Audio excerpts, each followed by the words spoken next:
Welcome, everybody, to episode 67 of UnHacked. We're here to help business owners navigate the chaos of cyber threats, come out stronger, smarter, and more secure. And Mario, today, I think we're going to help business owners navigate the chaos of life in general. As you just said, we should have had the microphones rolling the whole time in our lead up prepping for this episode. But I think the general consensus is life's just weird. Any thoughts there? Okay. No, I completely agree. It's just something in the air lately has just been weird. Yeah. Yep. That's my best word for it. In fact, the title of the episode, which I'm not going to say because it's a little crude, is life's just weird. Anyways, let's roll. Mario, tell everybody who you are, what you do, and who you do it for. Oh, Mario Zaki, CEO of Mastech IT, located in New Jersey. Been in business for 21 years now, helping small to medium-sized businesses stay safe from those Russian hackers and from other places in the world. And we specialize in helping business owners sleep better at night, knowing that their business is safe and secure. Congrats on, what did you say, 21 years? Yep. That's right, because you're legal to drink now, or your company is. And I don't know the math. I should off the top of my head. I started, originally the company was Master Computing back in 1997. And to just go with our theme of things are weird, holy hell, did I not predict my current state of affairs when I started that company in my early 20s. I mean, I was ripping out sound cards and modems, and putting them in and video cards, and then you turn it on and the monitor wouldn't work because the resolution was wrong, and good luck fixing the resolution when you can't even see. I mean, those were our problems back then. Life was simple back then, to be honest with you. Yeah, but Justin. I thought it was crazy, and yeah, I'll take that. Yeah. Give me that monitor again that won't turn on, Anyway. I remember those days where you just go home, or like even if you're working from home and you're done, like, that computer, that kicked my ass. I had to find this driver on torrents or something. Like you had to find a way to get it working, and it's like, you know what, that kicked my ass. Now it's just like, now it's completely different. The stuff that makes us go home and drink. Yeah. I didn't even have that advantage at the time. I was very religious, and our religion didn't allow us to drink. That's changed. But we went through, and we're way off track here. I haven't even done my introduction, but we went through this transition called plug and play. Do you remember P&P? Yep. Plug and play, and everything was supposed to just work automatically, and it didn't, of course. It took probably about a decade to work that out. And now largely things do just work.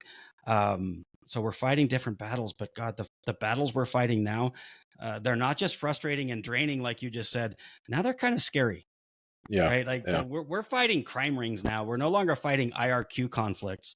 We're fighting Russian hackers, as I like to say. And so with that, I'll introduce myself. Justin Shelley, CEO of Phoenix IT Advisors. Like I said, used to be Master Computing. That was a long time ago. Back in 1997, we started that.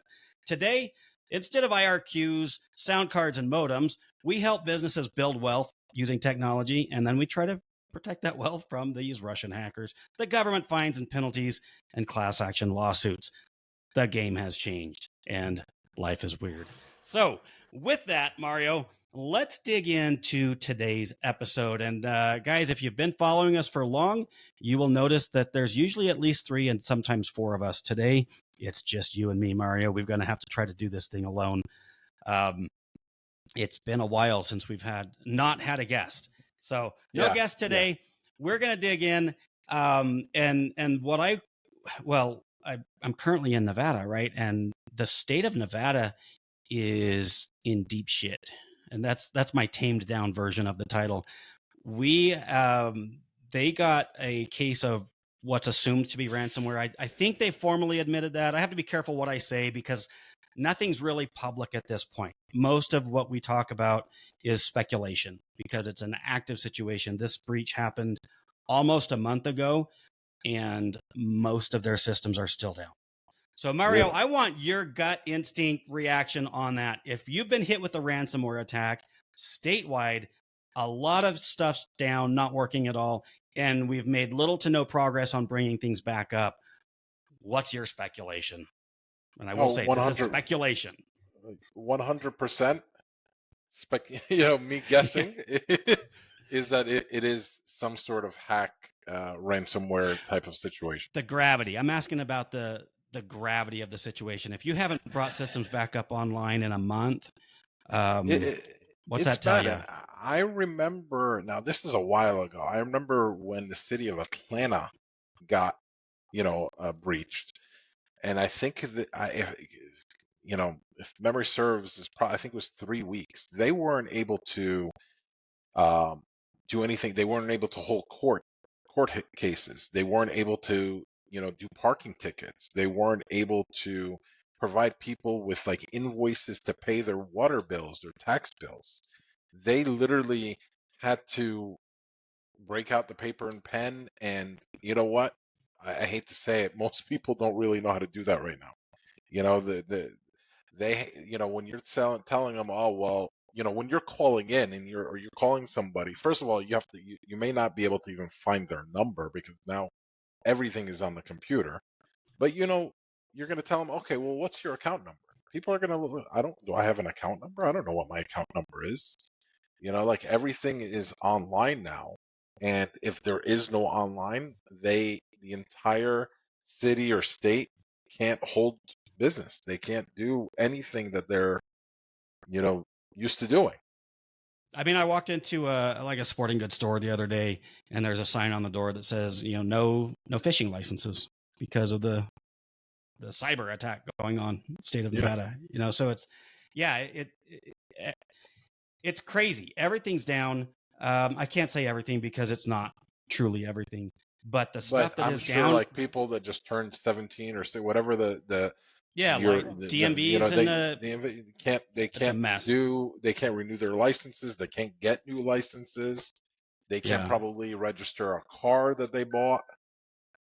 Correct. Yeah, all that stuff's some of it is happening manually. So again, we don't know anything here, but we can talk about other cases that we do know about, and we can talk about stuff that we've personally experienced. So let's contrast this with the it was Marriott, wasn't it? Mm-hmm. You were there for that one, correct? Yep. Where they had just been hit with the ransomware attack, and when we showed up to check in, this was, I believe, it was less than a week. It was probably 3, 4, maybe 5 days post breach, post attack. I know we're not supposed to say breach, according to Robert Chaffee. It was for a company who was completely down. They had not restored access to anything. Their response was phenomenal. Right? What's your take on that? Tell me your thoughts. You were there, right? It was actually very intriguing to watch because we sit here and we tell people have a plan B, be prepared, do this. And these guys were spot on. It was very professional. Unlike at that time, not too long prior to that was the MGM, fiasco where lines were out the door and stuff like that. No, we went in there and until probably halfway through the check-in, because we're in the business, we may not have even realized that they actually were breached. They were able to still have some way to check us in. They weren't able to charge our credit card at the machine, but they're like, we're going to send you a text message, click on the link and fill it, do the, the payment through there. So that was okay. No problem. And, I take out my phone. They weren't able to issue us room keys, but they're like, somebody's going to escort you to your floor, and then from the floor we have everybody on we have an employee on every floor that will walk you to your room and let you in. Right. Part of me felt like, oh, this is actually pretty cool. When we get drunk later tonight, I don't have to worry about finding my room key. Exactly. And they'll remember where our room is and what floor we're on, which is way better than hitting all the buttons on the elevator and getting off on every floor and looking. I was surprised. So I knew, and I think we all were aware that they'd been breached before we went there. And we had heard stories because on day 1, day 2, things were, they're still, they don't know what they're doing yet, right? They're just still trying to roll out their plans. And there was a lot of complaints that I'd heard online about long lines and how tedious and painful the check-in process was. So I showed up fully prepared for this to be a disaster. And I think the check-in process actually took less time than it normally does. I mean, it was, I was shocked. I couldn't believe how fast I got through. And like you said, their payment processing, they had a backup plan in place for that. They had something else. And I don't know if this, I'm assuming this was all planned out ahead of time, because man, they were on it.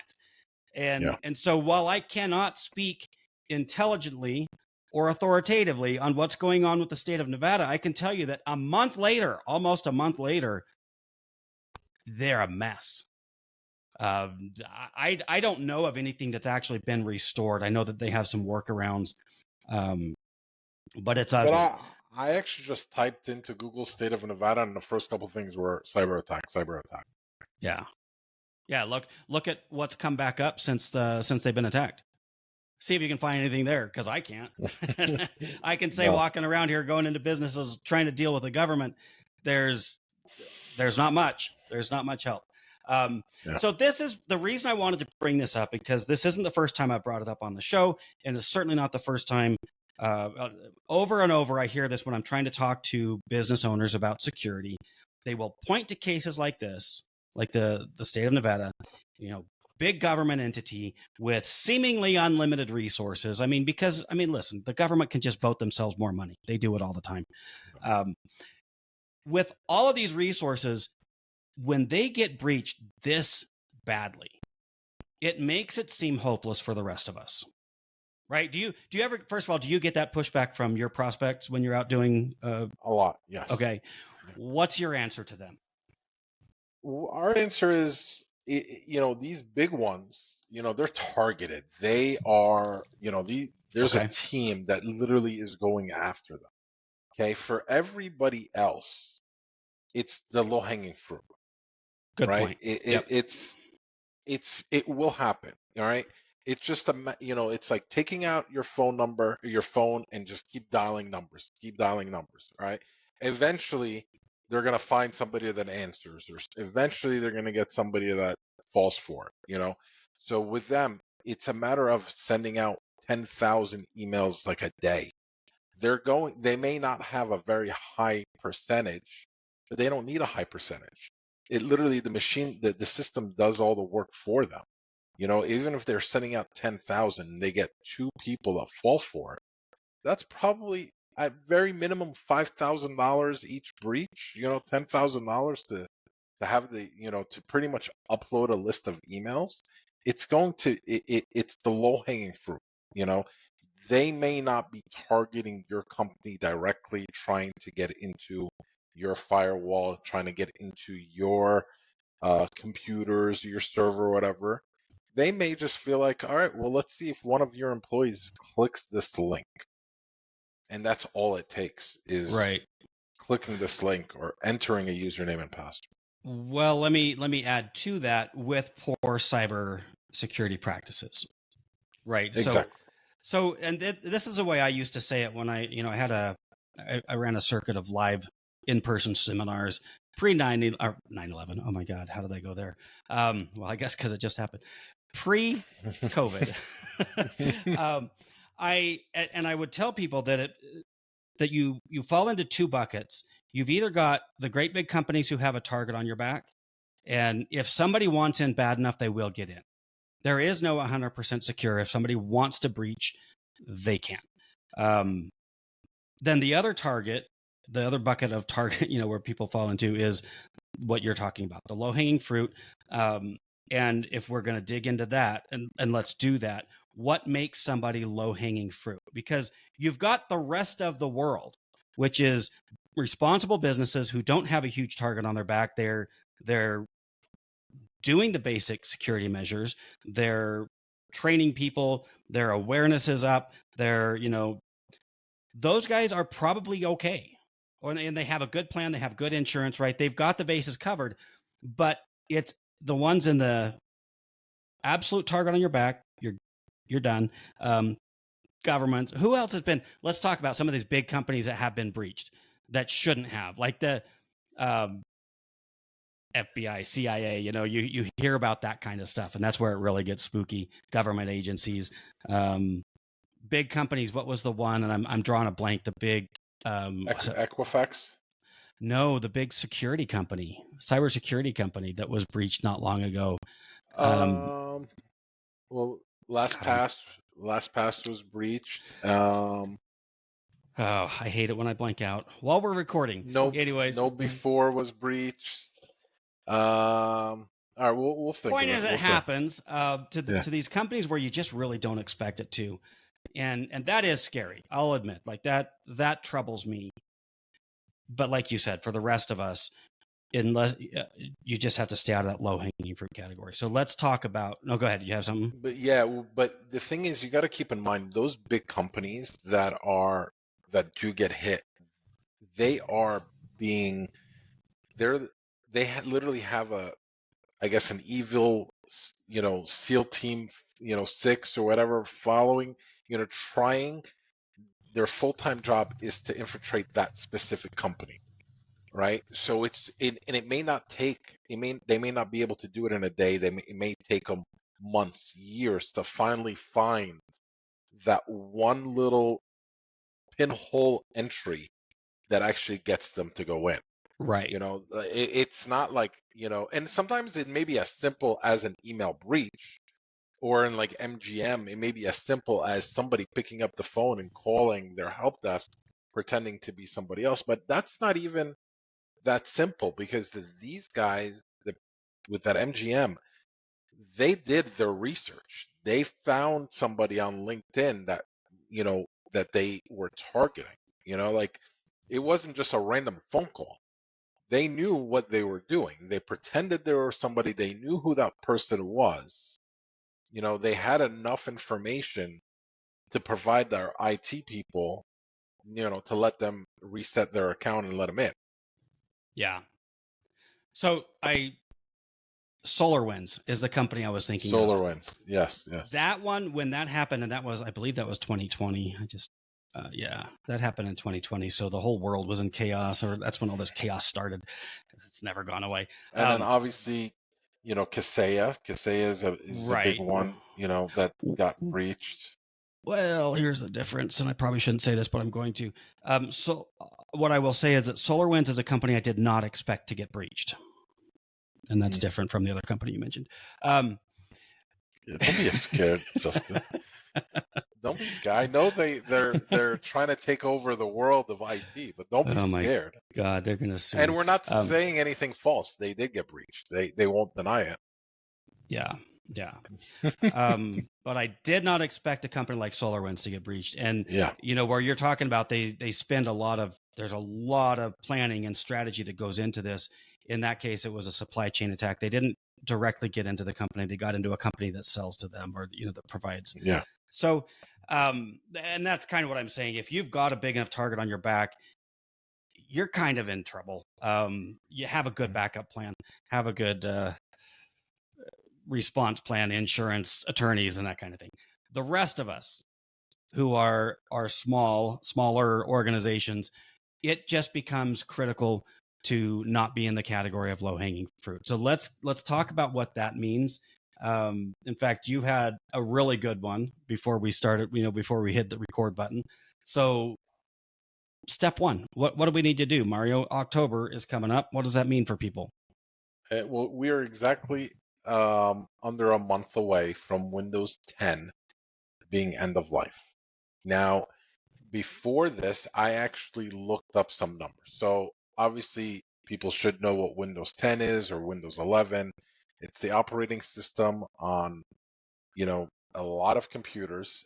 Worldwide, Windows 10 is still on 45% of the computers out there. In the United States, Windows 10 is a little better. It's a little under 38%. Now, come next month, Microsoft said, unless you pay us, we are no longer going to extend support for Windows 10. We're not updating any patches. We're not doing any vulnerability patching or updates or anything. So even if it's out there, it's known that Windows 10 has a big vulnerability and it can encrypt everything. They're going to say, sorry, we're not fixing it. It's no longer being supported. That's a big deal because, like I said, almost 40% of the computers just in the United States are still on Windows 10. And this was as of August of 2025, which was last Right. month. Right. So a couple things here. Number one, this isn't a huge deal if you are willing to address it. And I will say, if your computer's old, if it's 3, 4, 5 years old, please replace it. That said, there's a free upgrade from Microsoft. So it's not like, and I don't know if you know this, I think I told you, but, on our YouTube channel for UnHacked, we were talking about this, and some Yahoo gets on there and starts just flaming us over this idea that, Microsoft, yes, they will support it. We don't know what we're talking about. They have to support it. They're legally obligated to support and to continue doing security patches. And I went back and forth with this joker for, till I got bored. But this is not a case of Microsoft refusing to support. What they're doing is just saying, we're not going to keep doing Windows 10. Go to Windows 11. Hit a button, right? It's a free upgrade if you have the equipment that will support it. So they're going to continue to support. They're just saying, don't be stupid. Yeah. Fair, right? I mean, like, very fair. And it's not just Microsoft that does this, by the way. Like Apple does the same thing. Android does the same thing with their phones. Like you have to. There's going to be a certain point where if you don't update, or if your phone is too old, you're not going to get like you can't have like a 10-year-old operating Apple iPhone and think that you're going to get the latest iOS, which is iOS 26. You're not going to get it. They just don't. They no longer support that hardware. No longer will support your old operating system. You're not going to get the updates anymore. Even if they know there's a vulnerability with it, they're just not going to do it. And it's also, security companies, IT companies, if we get a new customer and they have a Windows like 7 or Windows XP computers, we're going to tell them, listen, we can't do anything with this. right. Our software is not going to go on it. We're not going to be able to troubleshoot it because we can't. We can't. We don't have the tools to keep it secure. And here's something that, because I understand that most humans do not understand what goes into writing programs for computers. It is a very messy and very complicated process. There are millions and millions of lines of code that goes into an operating system and all the pieces that fit into it. So to continue to update something that, at some point, the core product has been updated so many times that it itself starts falling apart. You can't continue to update something past a certain point. Exactly. It's just too messy. You've ended up rewriting or patching or fixing, or, it's like putting duct tape on something. That's not a great example, but if you think of trying to fix a car with duct tape over and over and over and over, you just have a big ball of duct tape. You don't have a car anymore. So at some point, we've just got to wipe the slate clean and start over. I don't think Microsoft would love my analogy right now, but we need a visual to understand you have to stop using old stuff at some point. And before we hit record, and like you said, we should have just recorded all of our planning for this episode. But we're in this weird time where, God, I'm just going to keep using the word weird. Everybody's got, the economy's weird, politics are weird, everything's just kind of weird.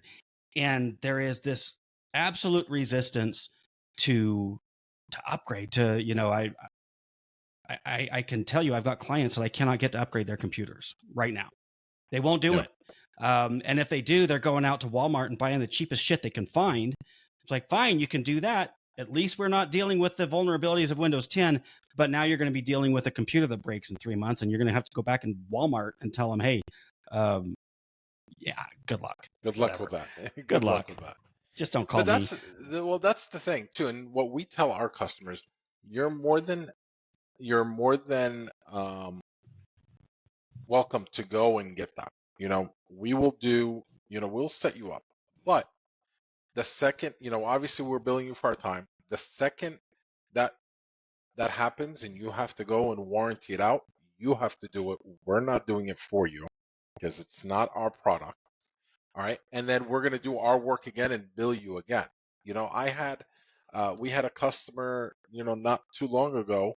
They went and purchased, a computer on their own, and they asked us to come and set it up. Guess what? We turned it on, and the computer just wouldn't go on. It was a, defective computer right out of the box. We billed them for the visit, and then we had to bill them again once they got the new computer. Right. Where if they got the computer from us, we're responsible. It's our responsibility. We are, and then if there's something wrong, the warranty goes through us. We will take care of everything. But we can't sit there and call, Dell for you. We can't, you have Dell, you have Microsoft Surfaces, we have Lenovo's, we have so many different vendors that we can't, with you purchase from us, we have our own reps, we have our own back door to support, to get things done faster for you, replaced for you faster. There's times where I'm like, all right, you know what? We're going to give you one from our own stock because that's a computer you bought from us. What, you don't want to wait for a replacement? No problem. We'll give you one of ours and we'll deal with the replacement. That's what you get when you don't buy shit from Best Buy or Walmart or Target or whatever, Yeah. And I mean, listen, if we're being honest, if our clients don't pay us, we aren't really motivated to help them out. Yeah. Listen, we're not a charity. I'm sorry. I do have a place in my heart for my client. I love my clients. I love business. Same and I here. want to help, but I got to pay my bills too. So, if you're and gonna it's not like we're buying like the same piece of crap computer. Correct. And selling. Right. We're buying high-end stuff, selling them high-end stuff. We're probably marking it up 10%, and then selling it. That 10% that pays our employees, that pays our rent, that pays our storage that we have, because some people don't want to pay more than what it's cost. But I'm like, okay, but then if you want that, then go ahead. Here's the computer, order it, wait 2 weeks, 3 weeks to get it, or you could pay 10% and we could have it installed for you today. But that rent that I'm paying to hold that computer is not free. The electricity, all that stuff, But anyway, I know we're on a tangent, but I'm going to go a little bit farther with the tangent. And then we'll bring this back. I actually built a page on my website where I did the math, and I can prove to you that buying a better computer through me will save you money over time. It will actually be cheaper. You spend a little bit more upfront. Long term, it's significantly more cost effective to do it. And go to phoenixitadvisors.com/PC-ROI. I built a little page explaining the math. So, but we're here talking about security, and while a cheap computer isn't directly going to mean you're more likely to get breached, when you have this mindset of cutting every corner all the time and doing the cheapest thing you can possibly do, you get what you pay for, right? So exactly. where we started this conversation off by talking about entities, governments in particular, who have seemingly endless resources, and I know that they have limits, they have budgets, but they can do better. And one of the things, the advantages that we have as small businesses is that we can do this. We can make these decisions on our own. We don't have to go to a committee to get a budget. We just have to make smart decisions. In the case of computers, if you're going to run an outdated computer because you haven't bought one for 5 years, so the Windows 11 upgrade path doesn't work, you are putting yourself at risk. You don't have to do that. So when you get breached, you've only got yourself to blame. And I hate to say that, but at some point we have to take responsibility for our actions. Being cheap is not smart. Always being frugal, making money, that's smart. Let's talk about profit. Let's talk about ROI. Let's talk about being responsible with our money, but cutting every corner is not the answer. And I'm off my soapbox. I'm going to take a breath and calm down here. What are some other basics, Mario, that as small businesses where we actually have an advantage over these larger institutions that seem to get breached? I mean, God, all the time. Yeah, I mean, it's some of the smaller stuff, like it's not going to cost you, as much to try to lock down, your network. It can be very basic stuff. And at the very top of that list is educating your employees. Correct. Um, it's somewhere less than $5 a month. And that's on the high end. It's on the Less than high end. very high end, less than $5 a month, per employee. You can have them enroll in cybersecurity training. You could have them get, simulated phishing attacks, educate them, have them be able to tell the difference, or at the very minimum, if they're not sure, to be able to submit it, to be analyzed by your IT people for less than $5 a month. Yeah. You could adopt this small child from Africa, you know, you know, um, but and we've had these conversations, like, people pay, they want the top employees, they'll pay, they pay well and stuff like that. What's an extra $5 a month to keep that employee educated? Right. Or, what did we break it down to one time? We said like 90 cents. You're pretty much investing an extra 90 cents an hour in an employee for full managed support services, Yeah. everything. To give the like, I'm not going to say the best of the best, but like above adequate, above average, to give high quality IT support and high quality technology, the equipment, the software, and everything else. Yeah, when you put it side by side with the wages, I mean, like, good Lord, this is like buying a Ferrari and putting used oil in the engine. I mean, why in the world would you take your most expensive and most valuable asset that creates you the most wealth, these are your employees, and then give them shit equipment to work on? And Exactly.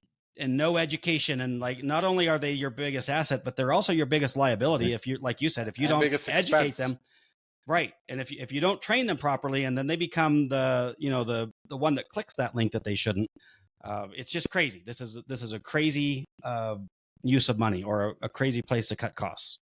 Exactly. And that's a great analogy. Like, you're not going to go and get a brand new car or whatever and go fill it up with BS, uh, gas and stuff like that, or cheap oil. You're going to want to take care of it. You're going to want to prolong the life, make it, last and perform at the best possible way it can perform. Yeah. So I'm going to go ahead, and I know I've used this example before, but I love it because it illustrates the things that to me are the most important where cybersecurity is concerned. And it's what we say over and over: get the basics taken care of. And, we can sit here and list all of them out, but we've done that over and over. I mean, for fuck's sake, just go to AI right now and say, what are the basic cybersecurity measures I should put in my business? And you've got them. All right. So I'm not going to beat that dead horse, but putting the basics in place, number one, and number two is culture. And I continue to beat up on the city of Fort Worth because they illustrated this better than any other example that I've come across. This is back in 2017. They lost around $500,000. So keep that number in mind, because we're going to come back to the actual cost because of how they mishandled the situation. The problem was identified by a senior IT manager. He discovered significant cybersecurity deficiencies, and in his words, they were non-compliance with industry and federal standards. Right? This is not like high level, high end, advanced. It was just the basics, the industry standards. They didn't have them in place. So this senior IT manager brings it to his higher ups and says, hey, here's what I found. Here's how to fix it. And his higher ups told him, in my words, not theirs, sit down and shut up. All right, because you're causing problems, because this will make us look bad. People will start asking us, well, why haven't you done it already? Well, I don't know. And then they're going to say, where are we going to get the money? Because now we've got to go to committees and we've got to get budget for it. And so we're not going to do anything about it. So take your concerns and keep them to yourself, and stay in your lane, right? Like, that's effectively what happened in this situation. The employee, whose name I'm not going to put out there, but again, all of this is publicly available, he turned into a whistleblower. He made a fuss. He got fired because of he filed a wrongful termination suit. I think there were actually 2 or 3 employees total involved in this whole thing. In the end, they settled this, and the city had to pay out $9.6 million just in how they handled the situation. That's so far above and beyond the $500,000 that was the original problem. They turned it into almost a $10 million problem because of their atrocious culture. So this is like, in my mind, the root of the problem that we have with cybersecurity is we don't have the proper basics in place, and then we don't put a good culture around it in our organizations where we're working as a team to fight the bad guys. We make ourselves the bad guys. It's the weirdest situation, you know. And Mario, you and I have both probably run the same marketing campaign where it's, you know, when you get breached, are they going to call you stupid or just irresponsible? I love that headline. Exactly. And Yeah. it's crazy because the victims of crime get turned into the bad guys somehow. We become the ones that get prosecuted and persecuted. It's And nonsense. So sued. that, go ahead. And sued, remember? And And you know, we sued, and talk about sued. it. Yes. Yes. Now, do you remember Joseph Brunsman when the daddy's getting in a new boat conversation story? Yes, That I remember that. I still one of love my that story. favorite moments.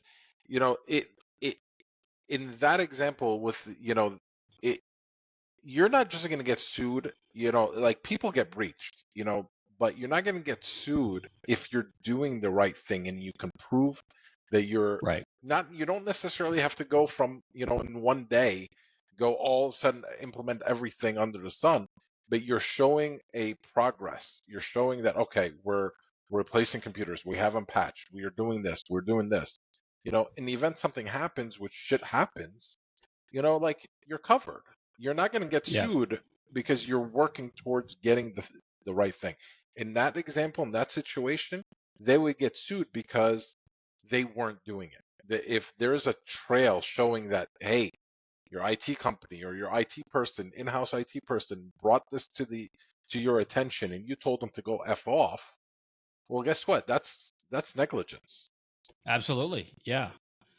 And yeah, I love that you brought that up because that has just become, I mean, it's my whole outlook on this problem right now. You don't have to do everything. You can't do everything. And if we just take the Windows 10 idea, like if you can't afford, if it's a legitimate problem in your company, you do not have the money to upgrade all your computers before the deadline next month, right? That's fine. So write it down. We have X number of computers running Windows 10.